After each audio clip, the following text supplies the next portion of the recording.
Thank you very much, Mr. Speaker. Mr. Speaker, it has been a long 3 days. Some people believe that it was a wasted time. There are others who believe that it was not so. Differences of opinion. But Mr. Speaker, before I begin, since it was part of the debate, I want to mention that my colleague from Diego Martin Northeast not only was absent from the House with leave from you, but was absent from this caucus with our understanding and our leave in that he's at the Privy Council in London in a personal matter. So we understand that. Insofar as that was part of the response from the other side as to determine how suitable or unsuitable this motion was. In fact, one very prominent government spokesperson, speaker of the member from this side, running away from it. Mr. Speaker, this is a very unusual debate. And I dare say a very historic debate, whatever the outcome. And how bitter this cup is, I couldn't ask for it to be passed from me. Because, Mr. Speaker, I am the only person in this country that holds the office of leader of the opposition.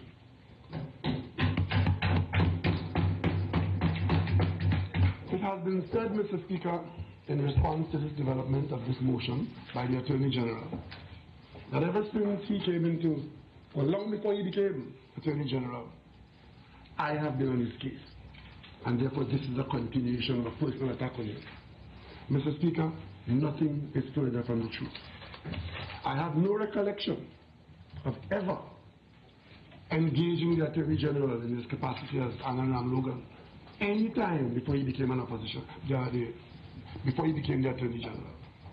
It was only in the clash of offices after he became Attorney General that in my capacity as opposition leader, we engage in the cut and thrust of business and administration. As a matter of fact, I could say, had the gentleman not been holding the post of Attorney General, I would have absolutely no interest in his whereabouts or what he does for his day's work. But as leader of the opposition, I have a duty, and I have an oath of office which I swore in this place to uphold without fear or favor, without malice or ill will. And it's against that background that I look at the headline today in one of the papers.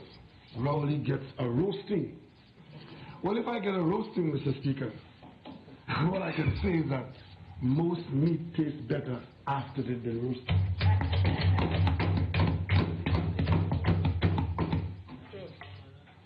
Mr. Speaker, this is not a joke or a laughing matter. I am not surprised that the government has sought to defend its members and itself in a motion of no confidence. If I was in the government and a motion of no confidence was raised, as I've been before, not once but many times, the government is expected to put up a defense, and the government is expected to show that the content of the motion is not worthy as described by the resolution after the recital. That is normal. I understand that. But Mr. Speaker, I don't have a lot of time. I only have 75 minutes to present. I could engage everything raised by members here. I could engage from the PNM being born in sin and raised in iniquity as part of its DNA, and could never be anything else in the eyes but reprehensible. I could engage that too. I could engage, and in some instances, much of what they said might be true, partially true, untrue. We had issues with Chief Justice Sharma, but we had issues with the Law Association passing a resolution in Mr. Jeremy. That is a fact. There were some courthouses not built, as is true. I understand that Devant Maharaj wasn't promoted at, where was he, NLCB? That might be true. Okasipol was in fact put under house arrest. The Mahasaba license, I don't know who got the license, but there's a story that we can talk about. I grew up on Wallan and Pravat as accusations.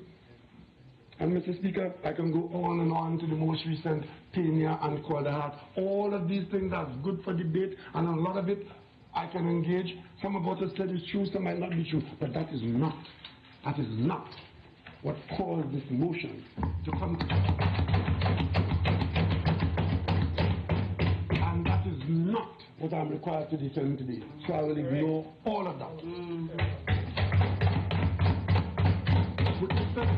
With respect to the government's performance, Mr. Speaker, I am sure it is impossible to spend $250 billion in any country and not be able to show a good record in 10 minutes or 20 minutes of good things that you have done. Great things you have done. It's impossible. So I know that the government has done something good. But this motion is not about box drain and food cards. This motion is whether, in fact, we can be comfortable in going away from this place, understanding that we have nothing to be concerned about, that persons in high office in Trinidad and Tobago might have misconducted themselves. Mr. Speaker, it comes back to that little word, confidence. Confidence.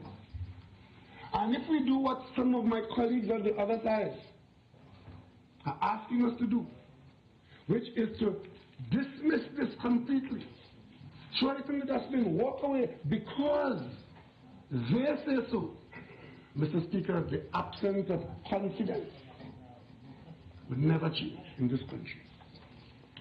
Mr. Speaker, what I expect is that whether there is truth, whether there is untruth, whether there is fabrication, or whether there is not, at the end of the proceedings, we should be on a path which will put us to a place where there would have been action taken, and that action, by its very nature, would answer the questions that exist now.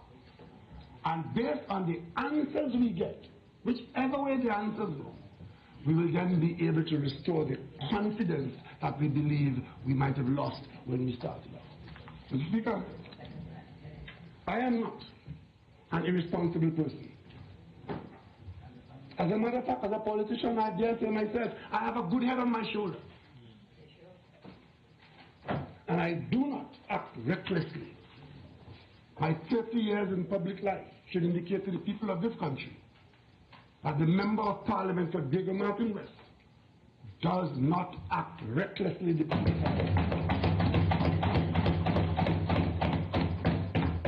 Mr. Speaker, we are talking about this matter in this place, this House, this Parliament in front of you, Mr. Speaker, because it is the only place in this country where this matter could have been raised in play. I know that there are those who have a different opinion, that it may never or should never have been raised. I've heard it said from my colleagues. As a matter of fact, Mr. Speaker, I have come under personal attack for daring to do my duty, which is to bring to the House the only place where privilege exists so that matters of this nature can be raised. And all I ask, you, Mr. Speaker, and by extension, the wider national community, would you have preferred that this matter never have come to the fore, to your knowledge, or would you have preferred to know that this issue existed in the country and warranted the attention of those who should be able to properly discharge their responsibility over it? Would you have preferred not to know about it at all, whether it is true or not true? Or would you prefer to know that it has been raised, it is going to be looked at, and we will determine whether in fact there's anything there to worry about? Let me go to my presentation, Mr. Speaker, because I did not come to this House irresponsibly and throw things at the government. I came here, Mr. Speaker, after this. As leader of the opposition, Mr. Speaker, I receive a lot of things from people. There are citizens all over this country who see and hear things and think that somebody should know. And the leader of the opposition is one of those places where such persons bring what they think others should know, what they think others are covering up, what they think others are doing wrong or ignoring. So my office attracts these kinds of things. That's part of the course. And on the day when I received this, Mr. Speaker, and in the environment in which I received it, just remember, Mr. Speaker, I am not talking about this in a vacuum. There's an environment and a background against which the content of those emails would have been seen by me. And when I saw these emails, Mr. Speaker, my first reaction was, what is this? Mr. Speaker, I presume my temperature dropped. My blood curdled when I saw it. Because I thought, Mr. Speaker, like many people thought on Monday, if this is in fact what has happened in Trinidad and Tobago is in one hell of a place. That's what I thought. And I did not react to it immediately. I said, and not in my stomach, that this could actually happen. At the time I wasn't looking at addresses and this, I was looking at the content of the email. It took me a while, Mr. Speaker, days.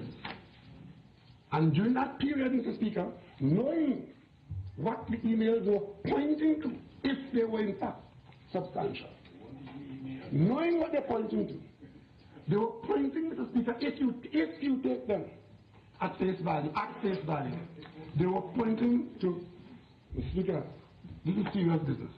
Thank you. They were pointing to high crimes in high office in my country.